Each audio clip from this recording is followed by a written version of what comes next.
Yes. So we have a very experienced speaker with us. His name is Mr. Shanawaz Sheikh. He's a certified project management professional. Uh, Thanks for your time, first of all, Mr. Shanawaz, to agree to deliver this session to this wonderful audience. And आज हम सीखेंगे, हमारे पास हम projects तो काफ़ी कर लेते हैं, बहुत सारे हम सोशल इनिशिएटिव्स अलग अलग तरीके से तो कर लेते हैं, बट उसको किस तरीके से और इफेक्टिवली हमें मैनेज करना है, किस तरीके से हम उसको रिपोर्ट कर सकते हैं, ये सारी जो बेसिक चीज़ें हैं वो आज के इस वेबिनार में कवर की जाएगी. So yes, over to you mister Shanwaz, and I hope that आप सब इस सेशन से बहुत ज़्यादा इनपुट्स ले. आपके कोई भी क्वेश्चंस है, हमारा लास्ट का 5-10 मिनट डेडिकेटेड रहेगा क्वेश्चन आंसर्स के लिए. आप उसे नोट कर सकते हैं या फिर आप चैट सेक्शन में बाद में डाल सकते हैं. तो yes mister Shanwaz, over to you. अब मैं अपना काम करते हैं, पीएनएक्स वाला मैं करता हूँ. आवाज आ रही है कैसे ना? जी जी, आई नाजिम भाई सबको आप म्यूट कर दें.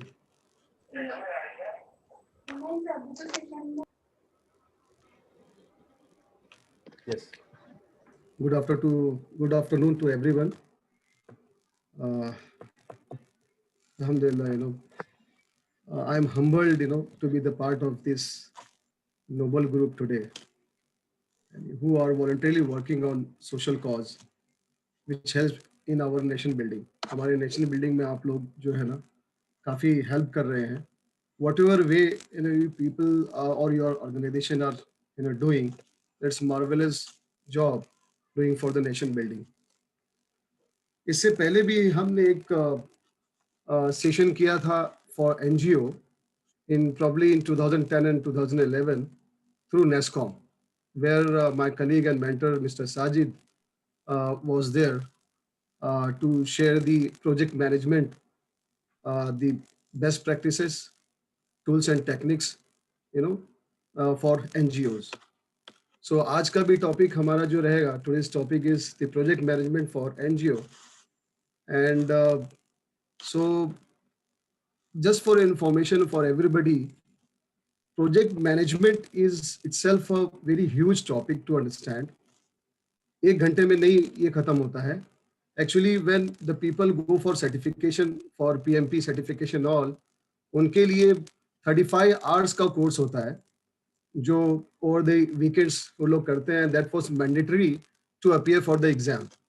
तो ये एक तो पूरा एक फ्रेमवर्क समझने के लिए काफ़ी वक्त लगता है और उस पर एक्सपीरियंस करना होता है और प्रैक्टिस करना होता है, तब जाके वो जो चीज़ें आती हैं.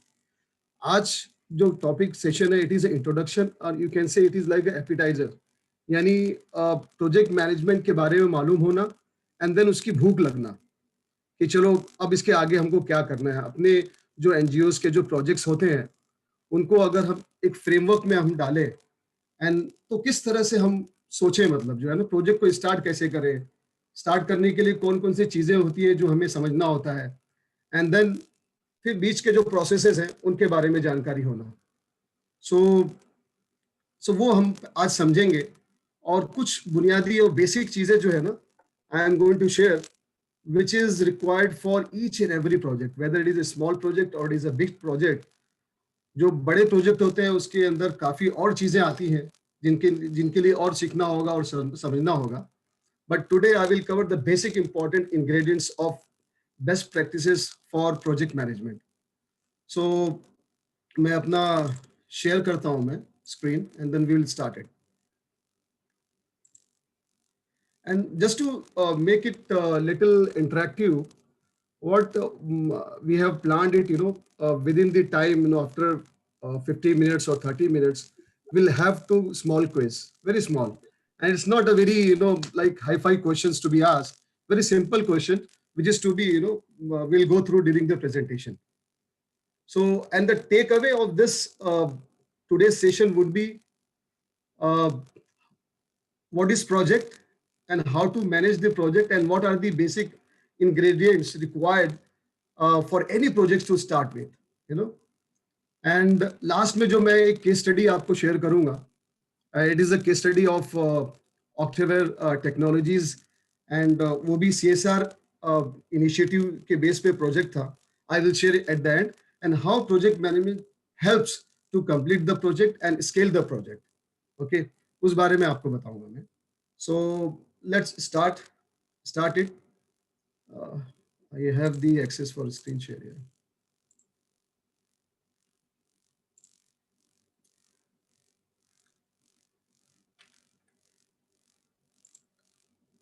Is it visible, my screen? Yes, yes, it is. Yeah, thank you.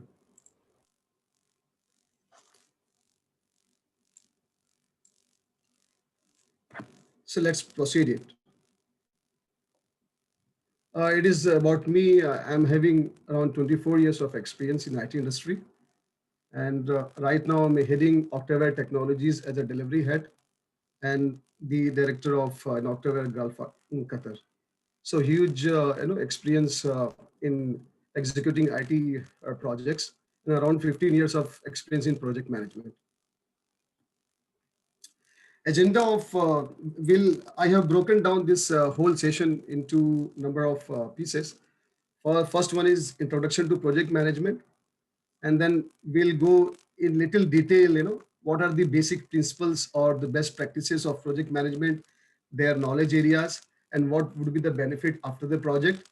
And we will take a case study of one of the NGO, or the CSR initiative project, and the summary of the whole session, and the question and answer session we will take at the end.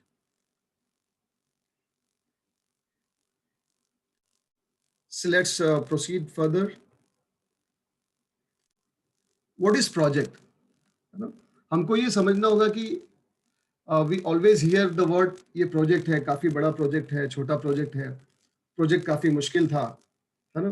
Project it was a very long project and got successful completed. So what is project? हमको जब project management की बात आती है तो we should understand कि where the management is required to handle the work in the project. Not any task, कोई भी एक टास्क, कोई भी एक काम जरूरी नहीं है वो प्रोजेक्ट हो. मतलब डेली रूटीन वर्क जो होता है वो प्रोजेक्ट नहीं होता. तो what is project? So it is very simple definition is temporary endeavour, यानी इसका एक मुद्दत होती है, मखसूस मुद्दत है, temporary, which has start and end date to come up with the unique result और द आउटपुट. कोई भी हम प्रोजेक्ट करते हैं तो उसका एक ऑब्जेक्टिव होता है, आइदर ऑर्गेनाइजेशन का ऑब्जेक्टिव होता है, एंड देन उसके बेसिस पे प्रोजेक्ट दिया जाता है, एंड प्रोजेक्ट के ऑब्जेक्टिव होते हैं अचीव करने के लिए. सो और वो प्रोजेक्ट का एक खास जो है ना लिमिट होती है, start date, end date. So anything, any activity which falls under this category having some output, specific output, and it has a limitation of time, start date, end date, is a project. So project is a temporary endeavor which gives the unique result or the output having started and ended. This is what the project is. And now we'll proceed how the project is, एक project कैसे मिलके बनता कैसे है. As we know that you people have already executed many projects in NGOs, right? In your projects, and you might have seen that every project has its interrelated task. एक task होते हैं, उसके बाद दूसरे टास्क होते हैं, फिर कोई कॉम्प्लेक्स होता है, कोई इजी टास्क होता है, उसको मिला के एक प्रोजेक्ट बनता है, राइट? सो सक्सेसफुल प्रोजेक्ट वो होता है जो कि अपने ऑब्जेक्टिव को अचीव करे. ऑर्गेनाइजेशन के जो ऑब्जेक्टिव सेट हुआ था फॉर प्रोजेक्ट के लिए वो अगर अचीव हो गया है, so that is called a project, successful project. And एक कोई भी एक प्रोजेक्ट है, अब जैसे मैंने यहाँ पे माइलस्टोन डाला है, जैसे आपने देखा होगा कि when we go for the long drive there is a milestone, Delhi 35 kilometer, then again you go, it is 25 kilometer, that is a milestone.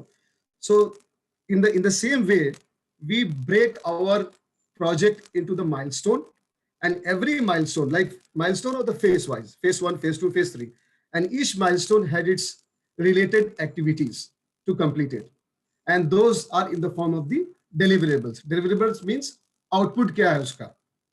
मैंने एक प्रोजेक्ट को फेज 1, फेज 2, फेज 3 में मैंने उसको बांट दिया. बांटने के बाद I have set of task, the activities to be done, and that is related to कि भाई फेज 1 अगर कंप्लीट होगा तो this would be my deliverable, and phase 2 अगर कंप्लीट होगा तो ये मेरा आउटपुट होगा. And at the end of all the phases and all the milestone my project objective would be completed and project would be completed.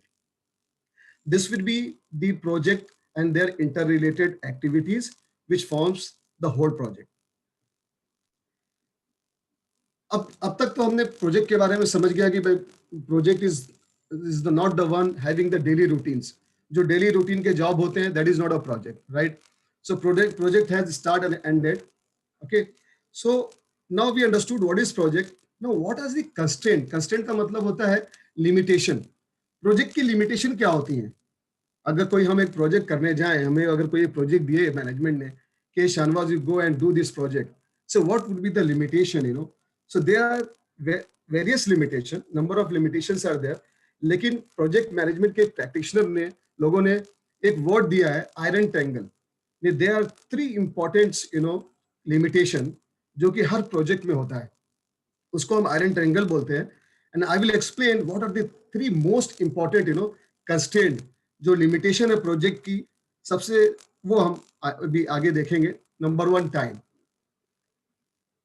Project की limitation time, start date and end date.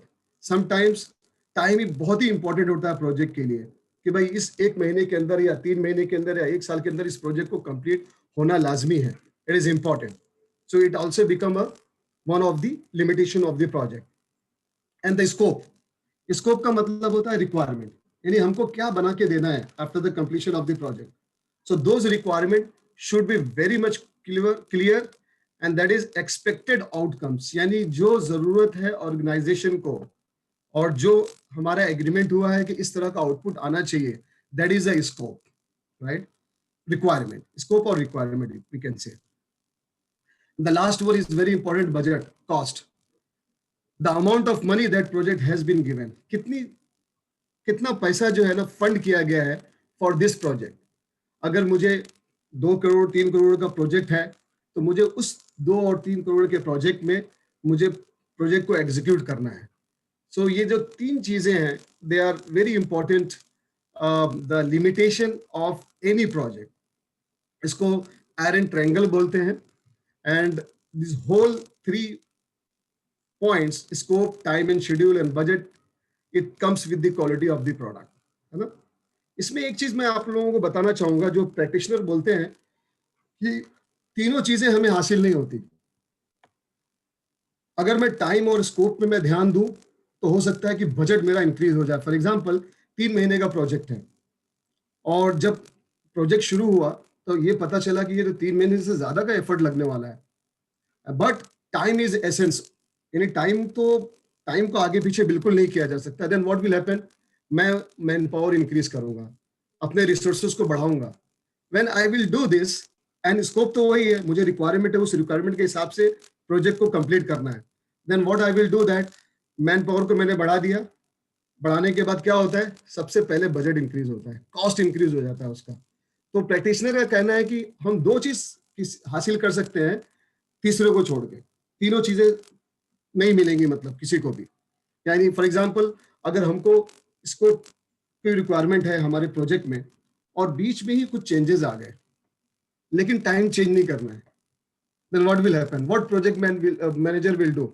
फिर project manager फिर वही resources increase करेंगे, man power को बढ़ाएंगे and then budget increase होगा. तो vice versa the practitioner ensures that out of 3, 2 should be met as per the organisation need. वो भी ऑर्गेनाइजेशन का एग्रीमेंट होता है. ठीक है भाई, आप बजट को शूट आउट करने दो, we are agree, but scope और टाइम जो है ना मेट होना चाहिए. So at this slide we understood what is project and what are the project limitation. अब जब हमको पता चल गया कि एक प्रोजेक्ट क्या होता है, प्रोजेक्ट की लिमिटेशन क्या है, देन नाउ थिंग्स कम कि उसको मैनेज कैसे करें. क्या फ्रेमवर्क है जो कि हमको सोचना चाहिए कि we should start with this framework. Framework मतलब एक खाका है जिसके बाउंड्री के अंदर रह के मुझे प्रोजेक्ट को मैनेज करना है. तो ये जो मैं फ्रेमवर्क बताने जा रहा हूं, ये PMI का फ्रेमवर्क है, प्रोजेक्ट मैनेजमेंट इंस्टीट्यूट. ये यूएस की कंपनी है who provides the certification in project management, and they are working in project management for the more than 50 years. 50 साल से भी ज्यादा लोग काम कर रहे हैं इसके ऊपर. तो उनका फ्रेमवर्क है। एंड जब मैं आप लोगों को बताऊंगा तो आप लोगों को लगेगा तो ये तो हम लोग करते ही हैं, राइट। सो उन्होंने क्या किया, उन्होंने उसको स्टैंडर्ड बना दिया। जैसे आप लोगों ने सुना होगा ISO 9001, सिक्योरिटी के लिए ISO 27001 सर्टिफिकेशन चाहिए। तो जो कोई पैरामीटर होती है जो हमको करना होता है, वो सर्टिफिकेट हमको मिलता है। उसी तरह से प्रोजेक्ट मैनेजमेंट को के लिए उन्होंने एक फ्रेमवर्क बनाया है। There are various framework, not only the PMI framework is there, but we should follow one framework so that we can achieve properly the objective. अब आगे हम लोग बढ़ते हैं कि principles of project management. Principles मतलब बुनियादी चीजें जो कि खास तौर से प्रोजेक्ट मैनेजमेंट में हमें ध्यान देनी है। अब आते हैं आगे। अब तक जो हमने पढ़ा है, समझा है कि भाई प्रोजेक्ट क्या होता है एंड प्रोजेक्ट के लिमिटेशंस क्या है। एंड नाउ अब आता है हमारे सामने कि किस फ्रेमवर्क से हमको प्रोजेक्ट को स्टार्ट करना है। इनके प्रोजेक्ट के अंदर फेसेस क्या होते हैं। मैंने क्या किया है, when I was going through the project management and I was thinking कि 1 घंटे में मुझे क्या देना है, मतलब जो है ना, तो आई थॉट दैट कि वो चीजें हम निकालें जो कि इंपॉर्टेंट होती है हर प्रोजेक्ट के लिए। तो I am giving the name cornerstone of project management. उससे पहले फेसेस देखते हैं क्या है। अगर आप ये गौर से इसको देखेंगे, आप यहाँ अगर आप देखेंगे इनिशिएटिंग प्रोसेस, इनिशिएटिंग का मतलब होता है शुरुआत, प्रोजेक्ट की शुरुआत करने का तरीका, है ना। इनिशिएटिंग प्रोसेस, क्या क्या प्रोसेस है उसके अंदर। जब मुझे कोई अगर प्रोजेक्ट मिलता है, when I start the project, I initiate the project, what are the points to be taken care, किस चीज को मुझे ध्यान में रखना है किसी प्रोजेक्ट को अगर स्टार्ट करना है। तो अगर उस चीज को मैंने ध्यान रख लिया, then I will go to the planning process. अगर आप लोग देख रहे हैं प्लानिंग मेरी स्क्रीन पे, प्लानिंग, फिर मैं प्लान बनाऊंगा कि मुझे क्या करना है, मतलब जो है ना, from end to end, from start to end तक मैं अपना एक प्लान बनाऊंगा। पहले तो हो सकता है मैं हाई लेवल प्लान बनाऊं, फिर उसको मैं डिटेल करूं, है ना। And planning with the date and time. And एक बार मेरा प्लान रेडी हो गया, तो third process is execution. Execution मतलब आपको उसको इंप्लीमेंट करना है। अब आपको उसको, मतलब जो है ना, जो आपने प्लानिंग की है उसको एग्जीक्यूट करना है, प्रोजेक्ट को इंप्लीमेंट करना है। अब जब आप एग्जीक्यूशन कर रहे हो, तो उस टाइम पे जो प्रोजेक्ट का इंचार्ज होता है, सुपरवाइजर और द प्रोजेक्ट मैनेजर, उसको बड़ी बारीकी से देखना है। जो 3 पिलर बताया था ना मैंने, टाइम, स्कोप, बजट। भाई टाइम अगर इंपॉर्टेंट है मेरे प्रोजेक्ट के लिए, तो ये कंट्रोल में है कि नहीं, उसको मॉनिटर करना है each and every task. And then अगर बजट मेरे लिए बहुत इंपॉर्टेंट है इस प्रोजेक्ट में, तो कहीं बजट इंक्रीज ना हो जाए, तो daily and weekly he has to control and monitor the execution process. उसको पूरी तरह से उसको मॉनिटर करना होगा। And once the execution is finish, the we are at the closure of project, जिसको बोलते हैं क्लोजिंग प्रोसेस। तो अगर आप देखेंगे तो 5 प्रोसेसेस हैं। वन इज इनिशिएशन, इन्हें स्टार्ट करना, दूसरा है प्लानिंग, तीसरा है उसको डेवलप करना, एग्जीक्यूशन, एंड चौथा जो है, जो कि शुरू से आखिर तक वो चलता ही रहता है, मॉनिटरिंग एंड कंट्रोल, एंड आखिरी है क्लोजिंग। हर चीज का एक तरीका है जिसमें हमको ध्यान देना है कुछ चीजें, ठीक है। अब ये पूरे जो 5 प्रोसेस हैं प्रोजेक्ट के, है ना, इसमें से क्या चीज इंपॉर्टेंट है जो हमको ध्यान देना चाहिए, जो मैंने इसको लिखा है, और इसको हमको काफी ध्यान देने की जरूरत है कोई भी प्रोजेक्ट के लिए। There are lot of things are there, but I have just written down this 3 thing. बताऊंगा माइलस्टोन के बारे में, मैंने इससे पहले बताया। अपने प्रोजेक्ट को प्लानिंग करने के टाइम वी शुड ब्रेक, उसको तकसीम करेंगे हम प्रोजेक्ट वाइज में, milestone 1, 2, 3। And the second part जो मैंने अकाउंटेबिलिटी लिखा है, उसका मतलब ये है कि अगर हमारी टीम है, प्रोजेक्ट टीम है, उसको हम अकाउंटेबल कैसे बनाएं। How every team member in my project is accountable and have the ownership. उसको किस तरह से हम इंश्योर करें कि सबको पता है कि इस प्रोजेक्ट का ऑब्जेक्टिव क्या है, and everybody should be motivated, और either they should be accountable. तो वो उसका भी एक तरीका है, उसका भी एक टूल्स एंड टेक्निक है जो हमको फॉलो करना चाहिए। वो अगर हम फॉलो करेंगे तो वो चीजें मतलब बेहतर बनेंगी। एंड थर्ड जो बहुत ही इंपॉर्टेंट है, और मैंने देखा है अपने करियर में, कि the project manager, most of the project manager जो होते हैं, जो सुपरवाइजर जो प्रोजेक्ट को हैंडल करते हैं, वो रिस्क को कभी देखते नहीं, हमेशा रिस्क को अपने दिमाग में रखते हैं। हाँ, ये शायद ऐसा होगा तो देखेंगे, वैसा होगा तो अगर वो प्रॉब्लम आएगी तो we will look into it, है ना। लेकिन जो रिस्क जो होता है, इनको हम शुरू से ही रिस्क को, हमको जितने भी रिस्क आने वाले हैं सबको लिख के रखना होता है और उसको प्रायोरिटाइज करना होता है कि कौन सा, मतलब प्रायोरिटी 1, प्रायोरिटी 2, प्रायोरिटी 3, और फिर कब कब आ सकता है, मतलब चांसेस क्या है उसके आने के, है ना। जब हमको पता है कि ये रिस्क जो प्रोजेक्ट में आने वाला है, तो उसी वक्त आपको उसका मिटिगेशन प्लान भी बनाना है। मिटिगेशन प्लान मतलब ये होता है कि अगर ये रिस्क, और जो रिस्क होता क्या है, सबसे पहले ये बताओ, रिस्क वो इंसिडेंट होता है जो अभी तक अकर नहीं हुआ है, जो अभी तक आया नहीं है, उसको रिस्क बोलते हैं। और अगर रिस्क आ चुका है तो वो इशू बन जाता है, that is not a risk, now it has become an issue for project, right.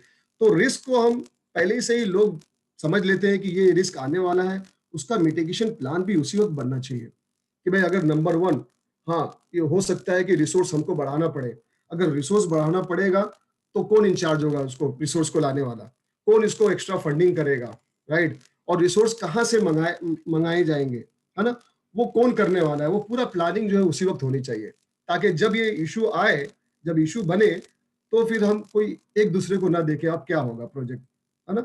तो उस चीज का हम ध्यान रखें। तो 3 चीज जो है आपको, planning in terms of milestone and the accountability and ownership to the project for each and every activities, and third one is managing risk। ये चीजें जो है ना बहुत ही इंपॉर्टेंट है, और इसको हमको कोई भी प्रोजेक्ट शुरू करने से पहले हमको इस बात का ध्यान देना पड़ेगा। और ये इस चीज को आगे भी मैं थोड़ा सा और एलोबरेट करूंगा, एक्सप्लेन करूंगा। उससे पहले एक छोटा सा हम ब्रेक लेते हैं। Nazim, can you just run the first quiz? Yes, sure.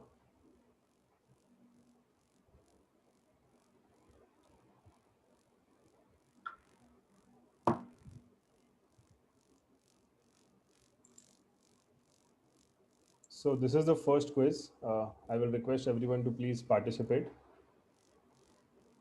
आपके हिसाब से जो भी सही आंसर लगता है आप प्लीज उसे सिलेक्ट कर दीजिए, then our speaker will guide you on the right answer as well.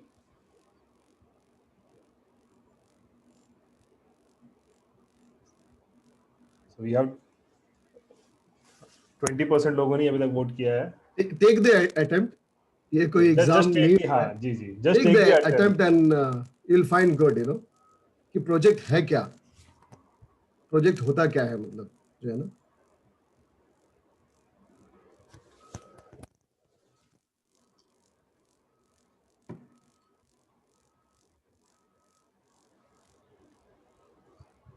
I'll wait for another 10 seconds.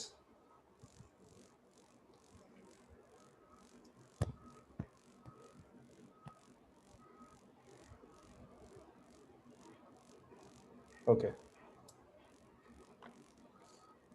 So here is the result.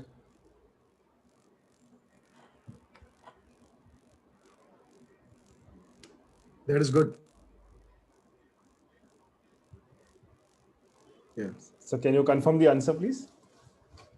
Yeah, the answer would be a temporary endeavor, जो temporary होता है, to create a specific product, service और result. Product भी बना सकते हैं, service भी बना सकते हैं, and any output, you know, general term, not only product, है ना। और जैसे कि long term है, but that has also a start date and end date, right? So that is also a temporary endeavor. Long term का मतलब ये नहीं है कि वो साला साल चलते रहेगा, मतलब जो है ना। तो temporary is a suitable word जो मैंने अपने स्लाइड पे भी रखा था कि ये temporary endeavor है which has started and ended. And short term भी है, short term is also a temporary. Actually confusion होगा सबको यहाँ पे, है ना, कि short term, long term and then last का भी जो है उसके अंदर product लिखा हुआ है ना।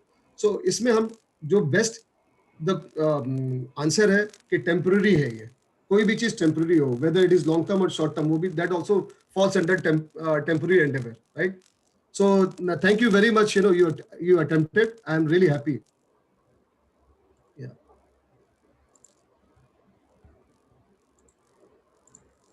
ठीक है। सो हमने अभी तक जो हमने समझा है कि what is project and project की लिमिटेशंस क्या होती हैं, जो 3 लिमिटेशन मैंने बताया, angle iron triangle, and then project को स्टार्ट करने के लिए कितने प्रोसेसेस हैं, है ना? 5 प्रोसेस हैं, हालांकि हम करते भी अपने डेली लाइफ में, अब इन्होंने उसको स्टैंडर्डाइज कर दिया है और उसके अंदर टूल्स एंड टेक्निक्स डाल दिया है। और ये पूरे प्रोसेस के अंदर जिस पे मैं ज्यादा ध्यान देना चाहूंगा वो होगा milestone, accountability and the managing risk. आपको मैं बताता हूँ इसको। अब मैंने क्या किया है, ये इनिशिएशन एंड प्लानिंग दोनों को जो है मैंने मिक्स कर दिया है, एंड देन विल सी, हम देखेंगे कि इसके अंदर क्या क्या करना है। जब एक प्रोजेक्ट हमारे पास आ गया तो हमको करना क्या है, हम करते क्या है नॉर्मली, है ना?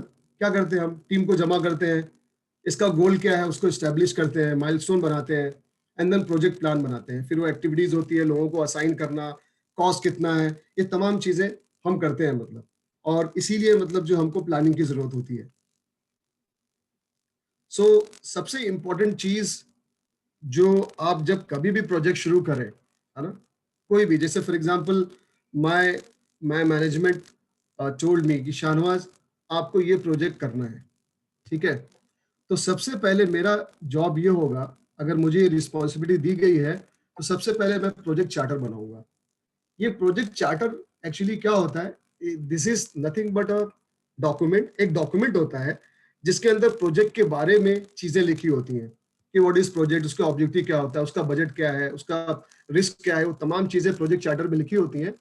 और वो आइदर स्पॉन्सर हमको देते हैं प्रोजेक्ट चार्टर, या स्पॉन्सर सिर्फ ये बोलेंगे कि शाहनवाज आपको ये प्रोजेक्ट करना है, इसका ये ऑब्जेक्टिव है। तो now it is my responsibility to create a project charter, क्योंकि प्रोजेक्ट चार्टर के बिना मैं शुरू नहीं करूंगा काम, क्योंकि जब मैं प्रोजेक्ट चार्टर बनाना शुरू करूंगा तभी मुझे बहुत सारे क्वेश्चंस आएंगे that need to be answered and agreed with the management.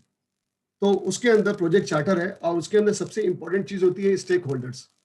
Stake holders का मतलब ये होता है कि इस प्रोजेक्ट को करने के लिए कितने लोग इन्वॉल्व हैं, आइदर हमारी इंटरनल टीम या एक्सटर्नल जो फंडिंग कर रहा है, या जो इस प्रोजेक्ट को अप्रूव करने वाला है, जो इसको साइन ऑफ देने वाला है ना, वो तमाम जितने भी स्टेक होल्डर्स हैं उनका इंफॉर्मेशन और उनका जो है डिटेल लिखना भी जरूरी है with their expectation. And second word is planning. ये दो चीजों को मैंने लिया है इनिशिएशन एंड प्लानिंग में। प्लानिंग में क्या करना है कि वर्क ब्रेकडाउन स्ट्रक्चर बनाने ने अपनी चीजों को छोटे छोटे एक्टिविटीज में ब्रेक डाउन करना है, ताकि हम उसका जो है ना एक्टिविटीज को किसी को असाइन कर सकें टाइम और डेट के साथ, ठीक है। और आगे चल के मैं बताऊंगी कि राशि मैट्रिक्स क्या है, जो बहुत ही इंपॉर्टेंट है, जिसको मैंने आपको बताया था कि accountability, how to ensure that कि the people who is working in the project are accountable and they feel that yes I have the accountability to complete the task, कि मुझे इसको करना है टास्क को। तो ये छोटे छोटे जो है टूल्स हैं, जो अगर हम उसको अपने प्रोजेक्ट में इसको फॉलो करें तो वाकई आप जान लीजिए कि बहुत फायदा होगा प्रोजेक्ट को, जो है ना, एक आपको खाका मिल गया, फ्रेमवर्क मिल गया, जिसके थ्रू आप जो है ना अपने प्रोजेक्ट को इनिशिएट करेंगे और प्रोजेक्ट को मॉनिटर एंड ट्रैकिंग करेंगे। So let us proceed further. आपको प्रोजेक्ट चार्टर का एक थोड़ा सा ग्लिम्स दे दूं, मतलब जो है ना, जरूरी नहीं है कि सिर्फ यही टेम्पलेट हो, और इंटरनेट पे बहुत सारे टेम्पलेट्स प्रोजेक्ट चार्टर के मिल जाएंगे। ये एक सिंपल टेम्पलेट हमने इसको बनाया है कि भाई क्या प्रोजेक्ट है ना, बिजनेस लोकेशन क्या है, team leader who is going to drive this project, who is champion, and project description क्या है, प्रॉब्लम स्टेटमेंट, यानी कि अभी एनजीओ के प्रोजेक्ट्स अगर हम देखें तो ज्यादातर जो है ना प्रॉब्लम्स को सॉल्व करते हैं उन लोग, है ना। सो कौन सा प्रॉब्लम हम सॉल्व करने जा रहे हैं, and what is the business case, यानी किस तरह से मतलब ये प्रॉब्लम ये जो है ना सॉल्व होगा, और उसका डिलीवरेबल का मतलब ये होता है कि क्या मिलने वाला है, मतलब eight the end of the project, और उसको नापने के लिए, उसको मेजर करने के लिए क्या करना होगा। यानी कि मैंने प्रोजेक्ट तो कंप्लीट कर दिया, राइट, और मैं बोल रहा हूँ, शाहनवाज ने बोला कि भाई हाँ project has completed, but what are the measurement, यानी किस तरह से मैं मेजर करूं कि वाकई ये प्रोजेक्ट कंप्लीट हुआ है, वो भी जो है शुरुआत में ही हमको लिखना है कि किस तरह से जो हमारा आउटपुट होगा उसको मेजर किस तरह से किया जाएगा। And then owner, who is the owner of this project. Second one is पूरा स्कोप यहाँ पे डिफाइन होगा, एंड स्कोप में ये भी डिफाइन होगा, और जो चीज स्कोप में नहीं है वो भी यहाँ लिखी जाएगी। बाज दफा क्या होता है, अगर आप नहीं लिखोगे एंड देन आप जब प्रोजेक्ट डिलीवर करते हो तो स्टेक होल्डर्स जो बोलते हैं, अरे नहीं ये तो मैं तो समझ रहा था ये भी होना चाहिए इसके अंदर, बोले लेकिन इसके बाद में तो इस बारे में तो बात ही नहीं हुई थी। नहीं लेकिन आपने भी तो नहीं बताया मुझे कि स्कोप में ये बात चीज ये नहीं है, नहीं वरना हम पहले ही बता दिए होते आपको। तो ये सब चीजों को अवॉइड करने के लिए आपको स्कोप और which is not in scope वो भी लिखना बहुत जरूरी है। एंड देखिए यहाँ पे की स्टेक होल्डर्स, कितने की स्टेक होल्डर्स हैं, इंटरनल एंड एक्सटर्नल, और उनके एक्सपेक्टेशन, उनकी उम्मीदें क्या है, मतलब जो है ना इस प्रोजेक्ट से। एंड यहाँ पे जो आप देखेंगे माइलस्टोन दिया हुआ है, और tentative project start date and the completion date यहाँ पे डालना होता है कि हाँ ठीक है भाई 6 महीने में हमारा प्रोजेक्ट शुरू होगा, अगर ये 1 फरवरी से शुरू होगा तो ये अप्रैल जून में खत्म होगा। लाइकवाइज हमको टेंटेटिवली जो है प्रोजेक्ट मैनेजर यहाँ पे डेट डालता है। And who will be the team members, expected resource need, कितने रिसोर्स हमारे लगेंगे इसमें, not only the man power but the other resources also, कुछ डिवाइसेज अगर लगेंगे कुछ है ना, तो वो चीजें भी यहाँ पे आएंगी। एंड देखिए यहाँ पे रिस्क असेसमेंट भी है, यानी कि कौन कौन से रिस्क आ सकते हैं प्रोजेक्ट एग्जीक्यूशन करने के वक्त, उस चीजों को भी यहाँ लिखना होता है। सो इस तरह से आपका प्रोजेक्ट चार्टर जो है ना बनता है। And I would highly recommend when you start any project you should have this kind of a document with you. And ये खुद इतने सारे क्वेश्चंस एंड सवालात ये डॉक्यूमेंट आपके सामने पेश करेगा कि आपको उसको रिजॉल्व अगर आपने उस वक्त कर लिया, रिजॉल्व इन द सेंस आपने उसकी इंफॉर्मेशन इकट्ठा कर ली, so it will really give lot of benefits during the execution के टाइम बहुत फायदा होगा आपको।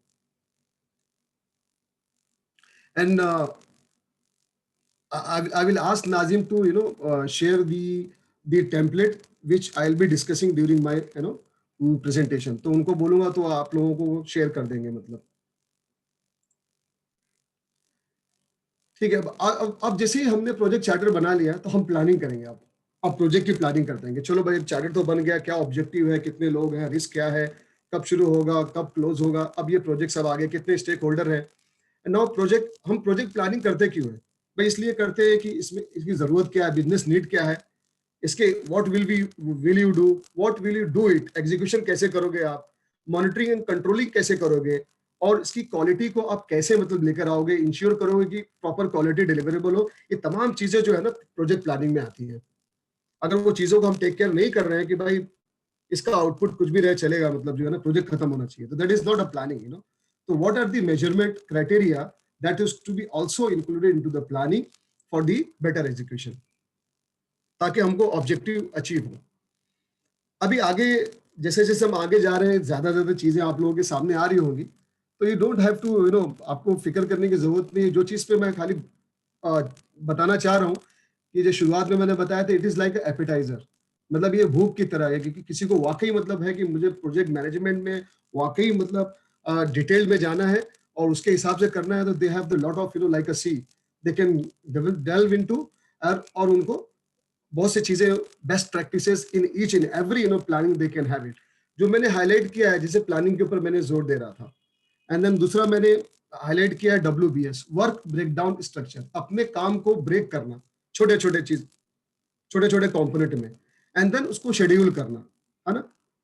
अब उसको ब्रेक करने के बाद मैंने शेड्यूल किया। एंड फिर रिसोर्स मैनेजमेंट भी जरूरी होता है, क्योंकि जो भी प्रोजेक्ट होता है बगैर रिसोर्स के काम नहीं होगा। मैन पावर होंगे या डिवाइसेस होंगे, उनको मैनेजमेंट करने के लिए। एंड मैंने हाईलाइट किया रिस्क मैनेजमेंट को भी। तो रिस्क मैनेजमेंट भी बहुत ही इंपॉर्टेंट है, जो कि मैंने बहुत से लोग इसको कंसिडर नहीं करते हैं। Again I am repeating that, फिर से रिपीट कर रहा हूं मैं, ये बहुत ही इंपॉर्टेंट है। And stakeholder management. अब हम आगे बढ़ते हैं कि जो आपके सामने जो ये स्क्रीन पे नजर आ रहा है, बहुत से लोग जो यूज किए होंगे एक्सेल शीट और माइक्रोसॉफ्ट गैंट चार्ट बोलते हैं इसको। असल में इस जरूरी नहीं है कि आप इसी को यूज करें। मैं जब कभी भी मैं लोगों को बताता हूँ प्रोजेक्ट मैनेजमेंट के बारे में, तो मैं बोलता हूँ कि सबसे पहले तो हम इवेंट जो है नोटबुक के अंदर पेन और पेंसिल से भी स्टार्ट कर सकते हैं प्लानिंग हमारी, राइट। आई थिंक पहले तो हम अपने जमाने में डिजाइन वगैरह सब पेपर पे ही बनाते थे, अभी टूल्स आ गए हैं ताकि उससे टाइम कम होता है। तो ये जो है गैंट चार्ट, अगर इसमें आप देखोगे लेफ्ट साइड में पूरा प्लानिंग दिया हुआ है, उसको ब्रेक डाउन किया गया है, और उसके आगे जो है ना स्टार्ट डेट एंड डेट लिखा हुआ है, कौन करने वाला है। This is called a Gantt chart. और ये जो हेल्पफुल होता है ना हम लोगों को, ये मॉनिटरिंग एंड कंट्रोलिंग में बहुत फायदेमंद होता है कि भाई आज का दिन है, आज के दिन का क्या क्या काम होना था, कितना कंप्लीट हुआ है और कितना बाकी है, और क्या क्या मतलब चैलेंजेस हैं।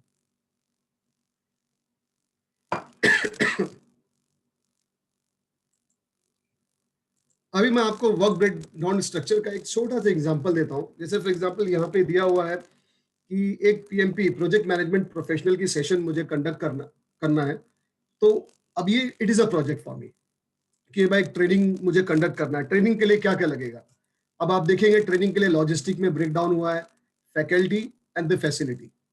लॉजिस्टिक को आगे मैं और ब्रेक डाउन किया हूं, मैं कोर्स मटेरियल, स्टेशनरी। उसी तरह हर चीज को मैं ब्रेक डाउन करता रहूंगा जहां तक कि वो एंड तक आ जाए। वो अब ये जितनी भी चीजें हैं वर्क बिल्ड आउट स्ट्रक्चर, उसको मैं यहाँ पे अपने एक्सेल शीट में या कोई भी डॉक्यूमेंट में मैंने डाल लिया, एंड देन उसका डिस्क्रिप्शन लिख लिया, एंड देन आगे चल के इसको जब मैं शेड्यूल करूंगा, और जो आपने गैंट चार्ट में देखा है, तो उसके आगे जो है मैं रिसोर्स के नाम भी लिखूंगा। तो ये वर्क ब्रेकडाउन स्ट्रक्चर आपको अपने कामों को छोटे छोटे चीजों कंपोनेंट में बनाना बहुत जरूरी है।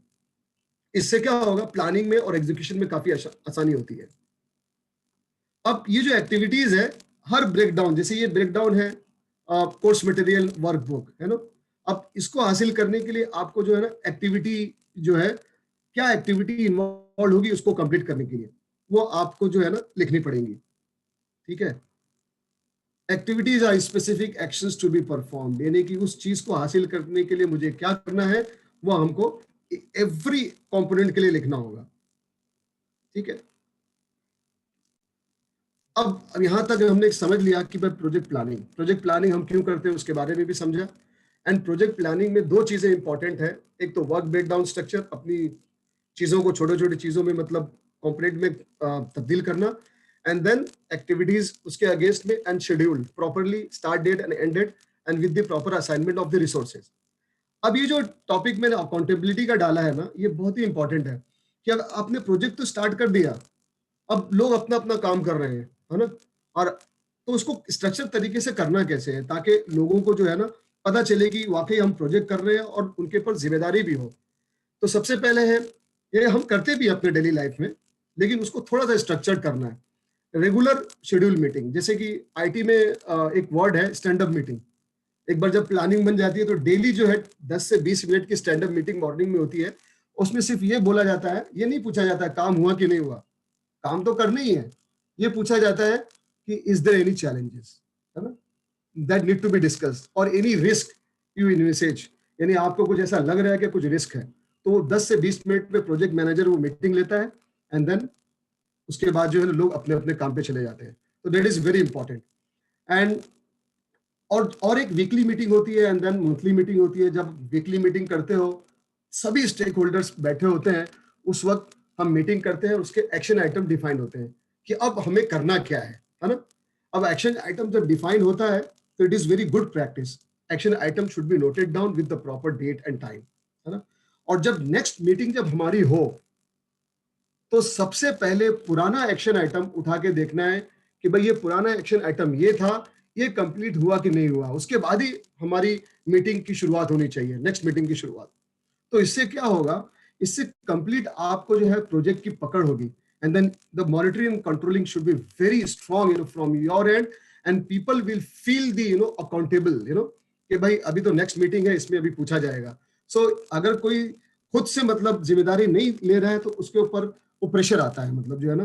तो this is what we should ensure that accountability should be there in each and every team member. और ये थोड़े से टूल्स एंड टेक्निक्स से जो करेंगे तो चीजें हो जाती हैं।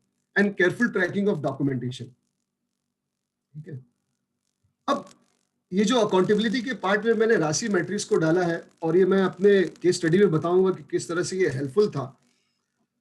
What is RACI matrix? अगर आपको ये देख रहे होंगे, आप काफी लोग देख रहे होंगे यार ये तो काफी डिटेल में जा रहे हैं, मतलब जो है ना, एंड देन चीजें मतलब थोड़ी कॉम्प्लेक्स हो रही है, लेकिन कॉम्प्लेक्स नहीं है।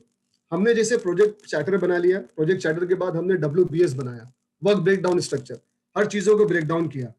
अब ये जो राशि मैट्रिक्स बनाने का मकसद सिर्फ ये होता है कि ये रिस्पॉन्सिबिलिटी असाइनमेंट है, कि जैसे मैंने यहाँ पे एग्जांपल हमने लिया है कि कंप्लीट ये जो जितने भी आपको लेफ्ट साइड में दिख रहे हैं ये WBS है। ये आप देखेंगे WBS जो कंपोनेंट है, इस कंपोनेंट को कंप्लीट करना है। सो अगर राइट साइड में अगर आप देखेंगे तो देयर आर 7 रोल्स। यहाँ पे आप डायरेक्ट नाम भी लिख सकते हो, जैसे project manager Shahnawaz, project sponsor so and so, project team members, उसके पूरे नाम भी लिख सकते हैं आप। तो यहाँ पे प्रोजेक्ट मैनेजर। अब R का मतलब होता है रिस्पॉन्सिबल, यानी who is responsible to complete this task, and A is for accountable. जैसे यहाँ पे प्रोजेक्ट स्पॉन्सर को A दिया हुआ है, यानी प्रोजेक्ट स्पॉन्सर जिन्होंने प्रोजेक्ट दिया है, now he is accountable to have this project successfully completed, but the responsibility for execution of this project किसके ऊपर है? प्रोजेक्ट मैनेजर के ऊपर है। And C for consulted. Consulted का मतलब ये होता है ऐसे लोग जो कि इन्वॉल्व होंगे उसके एग्जीक्यूशन में, उसको कंसल्टेड बोलते हैं। फॉर एग्जांपल 10 लोगों की टीम है, एक प्रोजेक्ट मैनेजर है, 9 लोग हैं, तो 9 लोग जो है जो काम करने वाले हैं वो C है, कंसल्टेड है। And I for inform. Inform मतलब ये होता है कि जब भी मैं कोई काम करूंगा मुझे अपने हायर मैनेजमेंट को इन्फॉर्म करना है। तो जब भी मैं कोई अगर मेल भेज रहा हूं तो ही शुड बी इन्फॉर्म, जब मैं कोई एक्टिविटी कंप्लीट कर रहा हूं तो ही शुड बी इन्फॉर्म। तो यहाँ अगर आप देखेंगे system owner inform, security manager inform, हालांकि उनको कुछ लेना देना नहीं है कि मतलब कैसे कंप्लीट हो रहा है नहीं हो रहा है, but they should be inform कि how the things are going on, right.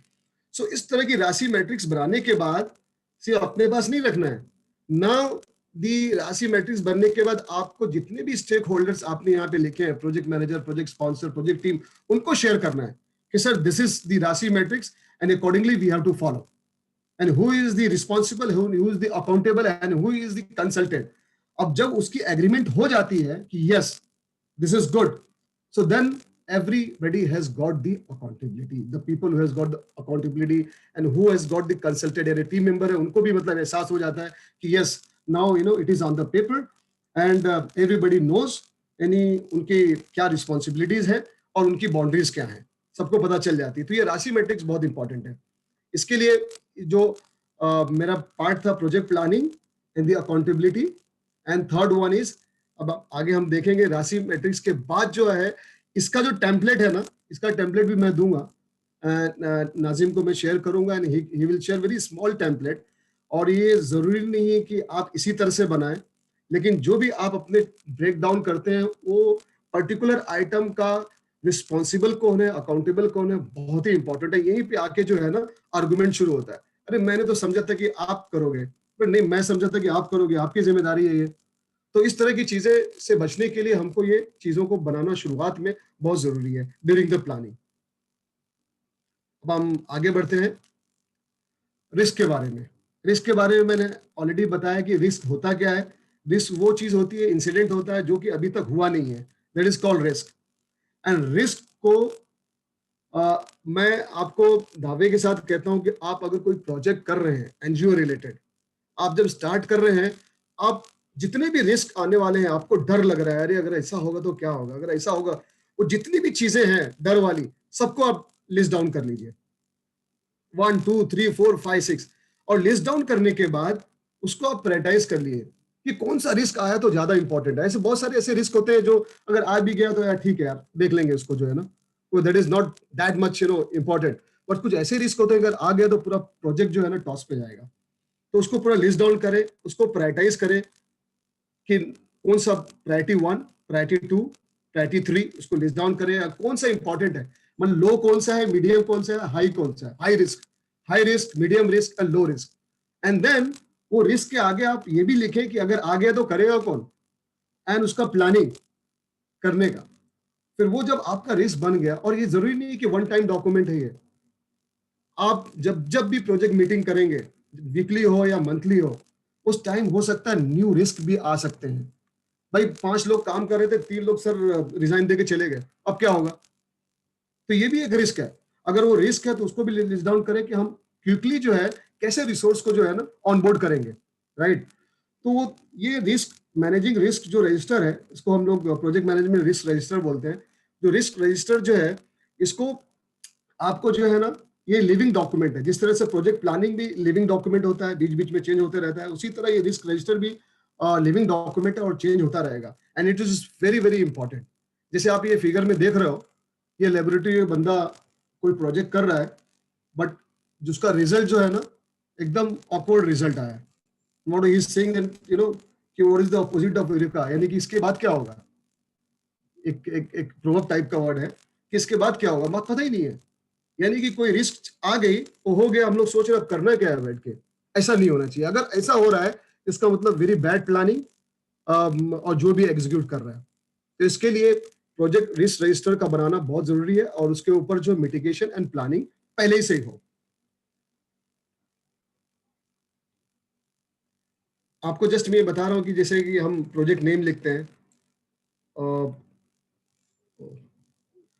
Project name लिखे, the risk, what is the risk, probability उसकी क्या है, मतलब आने के चांसेस कितने हैं, और उसका इम्पैक्ट क्या है, high medium low, and then अगर आ गया तो रिस्क मिटिगेशन क्या। तो ऐसी लिस्ट आपको बनानी होगी 1 2 3 4 5 6 7 8 जितने भी हैं। इस तरह से आप अपने प्रोजेक्ट को अच्छी तरीके से मैनेज और कंट्रोल कर सकते हैं। उसके बाद जो मैंने एक डाला है, एग्जीक्यूशन तो होता ही है। अब ये तमाम चीजें आपने प्लानिंग कर ली, आपने अकाउंटेबिलिटी सेट कर ली, राशि मैट्रिक्स बना लिया, आपने रिस्क रजिस्टर भी बना लिया। अब जो हमारी टीम जो है प्रोजेक्ट को एग्जीक्यूट कर रही है।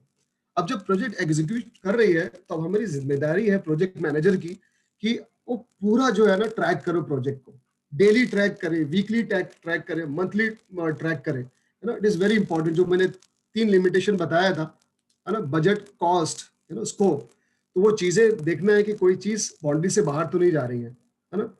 जैसे यहाँ पे लिखा हो, track, review and regulate the progress and performance of the project, identify areas in which changes to be plan. Planning जब आप करते हो तो जरूरी नहीं है कि प्लानिंग कर दिए तो पत्थर की लकीर हो गई, नहीं। प्रोजेक्ट जब एग्जीक्यूशन होता है, that also planning can be change accordingly, you know, right. Initiate the corresponding changes. So monitoring and control, जो हमने 5 फेजेस देखे थे, उसमें से one of the important phases है जो कि स्टार्ट से लेके एंड तक प्रोजेक्ट मैनेजर को मॉनिटर और कंट्रोल करना होता है।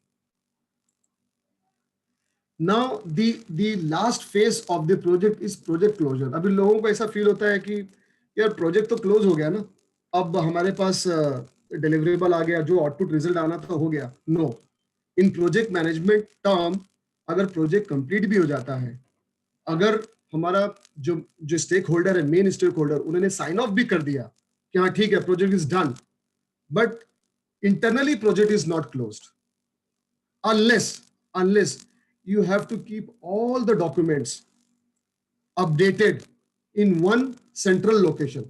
आपको एक फोल्डर सेंट्रल बनाना होगा प्रोजेक्ट में, वो तमाम अपडेटेड डॉक्यूमेंट वहां रखने होंगे। And on top of it आपको एक लेसन लर्न डॉक्यूमेंट बनाना है कि भाई इस प्रोजेक्ट के दौरान मैंने क्या सीखा, क्या चीजें आई। फॉर एग्जाम्पल कुछ रिस्क आई होंगी जिसको हमने मिटिगेट करने के टाइम कोई चीज सीखी होंगी, एग्जीक्यूशन के टाइम में कुछ नई चीजें हमने सीखी हैं, या कोई नई ऐसी चीज आई जिसको हमने एग्जीक्यूट किया जो पहले हमने नहीं किया था। Those were the lesson learn. तभी सभी लेसन लर्न को जो है आपको लिस्ट डाउन करना है।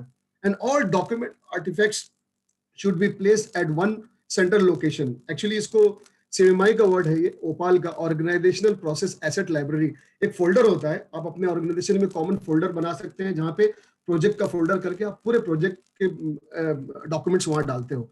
उससे फायदा क्या होता है, अब now I have close this project, अब सेकंड टाइम जब मुझे कोई प्रोजेक्ट करना है तो what will happen, I will, if suppose if it the project is very related to what we have executed last time, तो वो डॉक्यूमेंट हम लेंगे तो लेसन लर्न उठाएंगे, क्या क्या हमने मिस्टेक की थी पास्ट में, उसको हम नेक्स्ट टाइम सुधारेंगे।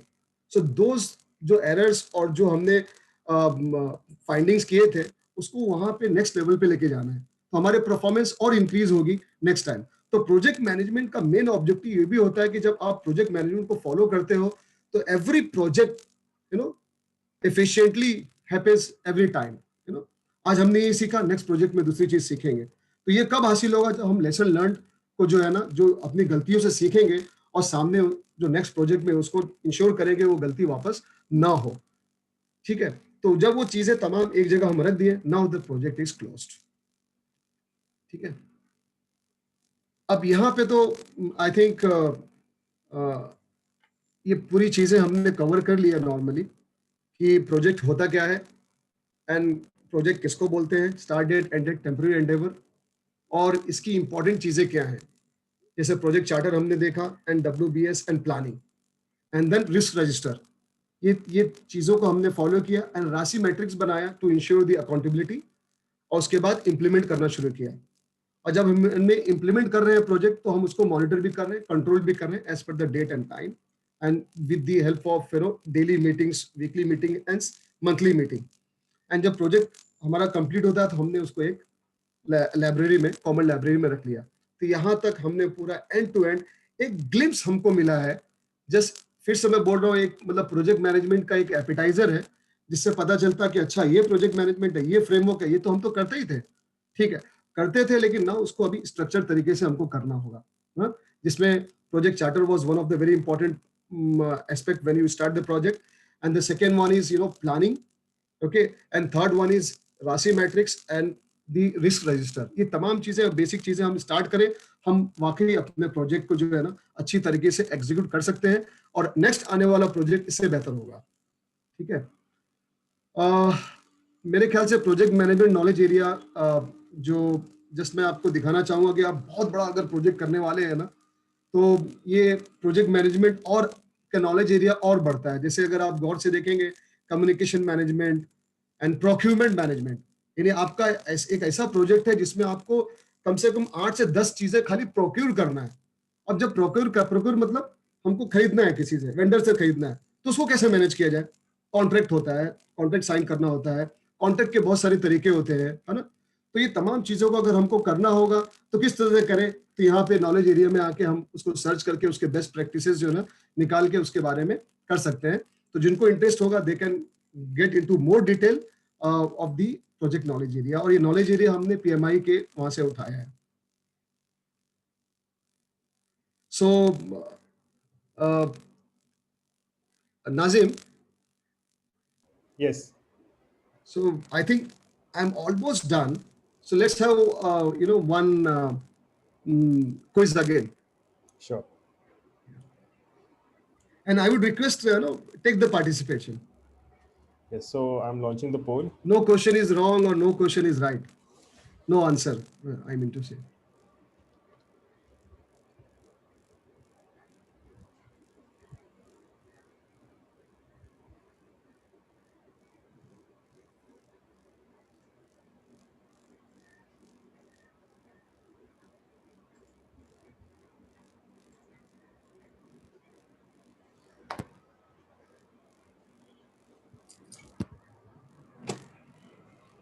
जो भी आपको रेलेवेंट आंसर लगता है आप वो सिलेक्ट कर सकते हो। कोई भी आंसर राइट और रॉन्ग नहीं है, अटेम्प्ट करना ज्यादा इंपॉर्टेंट है।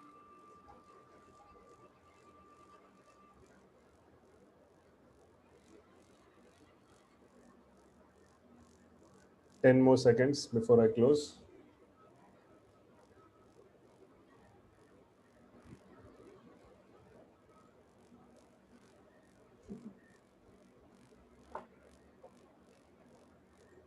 So this is the result.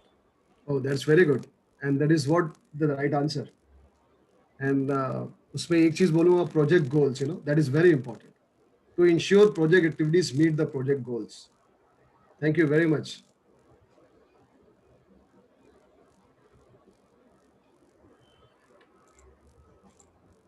So I just put these two slides, just to दिखाने के लिए कि जब हम ad hoc project management करते हैं तो क्या होता है, without any planning, without any risk management, ये चीजें होती हैं. And then when we really use the project management framework, the basic framework, and we are sticking to it, then it happens. Timeline you will manage, repetition you will gain, repetition भी आपका होता है ना? So happy ending. Now I will take a few 3 to 5 minutes about. Now it is time for the case study. We did this project in 2019. अब यानी 2018 के and में शुरू किए थे हम लोगों ने, एंड देन 2019 में कंप्लीट हुआ. 5 to 6 मंथ लगे इसको. So the name project was October Indo-US Cancer Aid 2020 project. It was a CSR initiative from October with the collaboration with the Rida Foundation and the central hospital. तो मैं आपको बताना चाहूँगा, बताने का मकसद सिर्फ ये है कि किस तरह से प्रोजेक्ट मैनेजमेंट जो है ना काफ़ी हेल्पफुल हुआ था हमारे बच्चों को जब इन्होंने शुरू किया था। इंटर्न्स ने प्रोजेक्ट किया था under the leadership of our executive project manager. The objective of project was very simple. और ये जो प्रोजेक्ट हुआ था ये कुर्ला, साकिनाका और जरीमरी का जो एरिया है ना, तो स्लम एरिया, वहाँ पे ये हुआ था। To create awareness about breast cancer, people living in slums, or and save at least one life by arranging a free diagnostic camp and create a rich database, uh, and create opportunities for higher education employment for our interns। हमारे interns इसमें involve हुए थे। ये project के objective है। देखिए, जब कोई प्रोजेक्ट दिया जाता है तो ये ऑब्जेक्टिव आपको दिया जाता है कि शाहनवाज देखो ये प्रोजेक्ट है, मैंने नहीं किया था, फॉर एग्जाम्पल आपको बताऊं, हमारे हसन साहब थे, उन्होंने किया। तो वो जब ये करेंगे तो ये ऑब्जेक्टिव मिलता है। एंड नाउ ये ऑब्जेक्टिव जैसे ही मिला, आपको प्रोजेक्ट चार्टर बनाना होता है कि क्या एक्सपेक्टेशन है मतलब स्पॉन्सर का। And then after the completion of the project we achieved creating awareness about breast cancer in the slums covering 25 location. जैसे मैं आपको बताया था ना कि जब प्रोजेक्ट डिलीवर होता है तो वो पैमाना कौन सा है, कैसे नापे कि ये प्रोजेक्ट जो है ना सक्सेसफुल है। तो ये पैमाना था ना कि ऑब्जेक्टिव था कि किसी एक की लाइफ बचाना है हमको, राइट। तो हमने 25 लोकेशंस को कवर किया, 2000 फैमिलीज के सर्वे की, and 23 women with high risk identified, and organizing breast cancer screening camp for 100 patient. And इसकी पूरी रिपोर्ट जो है BSc CSR एक्सचेंज सम्मान by Rida foundation Bombay stock exchange में सबमिट किया गया था, ठीक है। एंड इसके आगे मैं जो चीज इसमें लिखा नहीं हूँ, आप it was really we are out of this there are 4 women identified as a breast cancer। तो बाद में मालूम पड़ा कि पहले एक थे, फिर उस बाद में 4 लोग हो गए। तो ये पूरे इसमें 4 लोगों को आइडेंटिफाई किया गया। एंड आगे मैं जो स्लाइड दिखाने जा रहा हूँ ना, कि इसमें हम लोग ने स्टार्ट क्या किया, कुछ प्रोजेक्ट मैनेजमेंट के बहुत बड़ा फ्रेमवर्क हमने यूज नहीं किया। प्रोजेक्ट चार्टर यूज किया जिसमें क्लियर गोल डिफाइंड हुआ, ऑब्जेक्टिव डिफाइंड हुआ, स्टेक होल्डर मैट्रिक्स पूरी तरह से लिखा, कौन कौन स्टेक होल्डर हैं इसके और उनके एक्सपेक्टेशन क्या है, उनकी रिस्पॉन्सिबिलिटी क्या है इन टर्म्स ऑफ राशि मैट्रिक्स। और प्लानिंग जब किया गया तो पूरा ब्रेक डाउन किया गया कि भाई एक महीने में क्या होगा, फिर सेकंड मंथ में क्या होगा, वीकली क्या होगा, एंड देन मंथली क्या होगा, इस तरह से एंड हमको अचीव क्या करना है। इस तरह से ये प्रोजेक्ट हमने कंप्लीट किया था इसको। और ये थी हमारी टीम जिन्होंने ये प्रोजेक्ट घर घर जाके लोगों का सर्वे किया, लोगों को अवेयर किया, मतलब survey in the sense, sorry, awareness के लिए प्रोग्राम सेट किया गया। इट वाज कुछ चैलेंजेस भी आए थे, but they were trained by the high professional team how to ask the questions.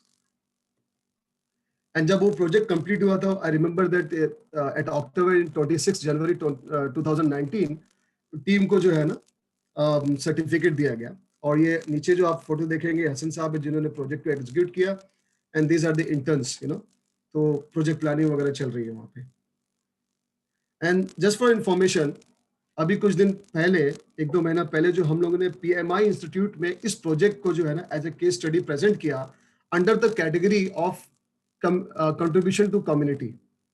And happy to know that कि this project was the winner under the contribution to society, right? So PMI project award was given to Octavia। So और क्यों दिया गया? Because एक तो cost था of course, और दूसरा ये था कि what are the project management best practices being used during the project। तो आपको ये जो केस स्टडी मैंने बताया है कि हम भी जो NGO के जो प्रोजेक्ट्स होते हैं उसको भी इस तरह से हम एग्जीक्यूट करें और उसको हम सेंट्रल और रिपोजिटरी में रखेंगे, और रखने के बाद जो है उसको हम आगे यूज करेंगे जो है ना दूसरे प्रोजेक्ट के लिए। तो इस तरह से हमारी केस स्टडी जो थी वो भी कंप्लीट हो गई। और ये जो मैंने कुछ चीजें रखा था, मतलब जैसे कि पैंडेमिक का जमाना है और लोग है, तो नॉर्मली लोग जूम यूज करते हैं, तो हमारे वहाँ जैसे माइक्रोसॉफ्ट टीम्स यूज होता है जिससे कि पूरे प्रोजेक्ट को जो है ना एक जगह ऑर्गेनाइज किया जाता है और एवरीबडी ऑल द इंफॉर्मेशन, अगर आप देखेंगे तो ये प्रोजेक्ट लेफ्ट साइड में पूरे प्रोजेक्ट है एंड उसके यहाँ राइट साइड में डॉक्यूमेंट्स हैं और इसी पे कोलैबोरेशन भी होता है और यहीं से मतलब वीडियो कॉल भी होती है एंड वी कैन अरेंज। तो it is one tool which is very beneficial for executing the project। means ये टूल है, ये आपकी मदद करता है ना, ऐसा है। And thus, finally, the best practices I'm going to again repeat is, like you have to do the project planning, milestone-based WBS, and the RACI matrix, managing the risk, and the team building with complementary team skills. And एक जगह आपको data जो है आपका पूरा document एक जगह आपको सेव करना है, एक सेंट्रल रिपोजिटरी आपको बनानी है. So, summary: to execute a project, we must follow the project management principles and practices and tools and techniques जो कि मैंने कुछ चीजें बताई हैं, right? And we should be able to tailor, यानी उसको हम जो है ना कस्टमाइज करें, और कस्टमाइज कर सकते हैं. कोई भी चीज पत्थर की लकीर नहीं होती है. अगर वो चीज हमको इंप्रूव करना है तो we can do the improvement into that particular thing. तो project plan, WPS, RACI matrix, risk management and collaboration tool with data storage centralized platform helps in managing the projects. तो इस तरह से हमारा आज का जो सेशन है वो प्रोजेक्ट मैनेजमेंट का वो कंप्लीट हुआ. एंड आई होप दैट कि कुछ चीजें, कुछ बारीकियां जो है प्रोजेक्ट मैनेजमेंट के बारे में, मतलब I was able to share those knowledge इंशाल्लाह. अगर अभी जो है क्वेश्चन आंसर सेशन है, we'll have only a couple of minutes, or the 5 minutes we can take the question answer session, and we can do that.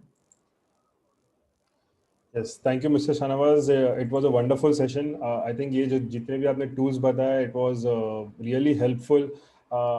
हम भी अगर इसे जब tools को जब use करने start करेंगे, although थोड़ा सा initially समझने में या उसको adopt करने में difficulty होगी, but once we are used to it, जब हम उसको अच्छे से करने लग जाए, तो फिर उसमें इस तरीके से होगा कि जो हमारे डोनर्स है, जो CSR फंड्स उधर नहीं आ रही आवाज, जरा म्यूट कर देता हूँ. ओके, सो उनको भी जब हम डोनर्स को, हमारे CSR फंड्स को भी जब हम रिपोर्ट कर सके, अच्छे से मैनेज कर सके, तो उन्हें भी ज़्यादा अच्छा लगेगा. So yes, I will share all the tools और जितने भी डॉक्यूमेंट्स जो भी basic three important tools were there. Yes. So now we can have the questions. अगर किसी के पास है questions, तो they can either type in the chat box, या तो फिर आप unmute कर लीजिए and you can ask the question directly. We'll wait for 2-3 minutes. We'll spend some time on that. पहले कुछ एक दो questions थे. I'll just quickly मैं वो देख लेता हूँ. ठीक है. Project charter and project proposal is same or different? Project charter और प्रोजेक्ट प्रपोजल, तो जो हम प्रोजेक्ट प्रपोजल जो हम बनाते हैं टू सबमिट टू CSR, नहीं, डिफरेंट है. They both are different, completely, because proposal में आप प्रपोज करते हो कि आप क्या मतलब देने जा रहे हो, और काफी डिटेल में होता है. और ये प्रोजेक्ट चार्टर होता है वो एग्जीक्यूशन के टाइम होता है ना, कि वंस एग्जीक्यूशन के टाइम अब हमको करना क्या है, मतलब वो है. राइट. ओके, WBS एंड राशि मैट्रिक्स तो पूरा कवर हमने कर चुका है, बिकॉज वो पहले ही क्वेश्चन आ चुका था. Templates we will definitely share. ये सेशन का recording will be on YouTube, on the channel of GoBiz Lab. हमारा YouTube चैनल है, उसके ऊपर आ जाएगा. So आप वहाँ से भी कभी भी रेफर कर सकते हो. हमारी वेबसाइट के ऊपर भी ये वीडियो रहेगा, www.gobizlab.com. मैं यहाँ पे I'll just type the website, तो अगर आपको कुछ references चाहिए तो you can visit. Okay, any questions? I'll wait for another minute. ये नाजिम एक क्वेश्चन, एक लास्ट में क्वेश्चन में देख रहा हूँ. Yes. सलाउद्दीन खान साहब ने डाला हुआ है, if we need some help and support in long run, how can we do that, so I would suggest they can directly contact to Nazim, right, and then accordingly we can help. मैं अपना email ID भी यहाँ पे mention कर देता हूँ, सो अगर किसी को कुछ डायरेक्टली मुझे लिखना हो तो they can write it to me as well. That's my email. I will write my number for quick communication as well. This is my number. तो आप लोग इसे सेव कर सकते हैं. कुछ भी अगर आपको डिफिकल्टी है, आपको अगर हमारे प्रोजेक्ट के बारे में जानना है, हम एनजीओ के साथ में किस तरीके से काम करते हैं, all these things you can call मी, मैं आपको गाइड कर दूंगा उसके ऊपर. So I believe we don't have any questions. बहुत ही अच्छा प्रेजेंटेशन था, उसमें सारे क्वेश्चंस आंसर्ड हो चुके हैं, I think. So yes, I'll close this session now. Thank you. Thank you very much for your time. Yes, thank you everyone for attending, and we'll hopefully we'll have some more sessions like this in the future as well. So thank you everyone. Thank you, Shan, as well. Thank you.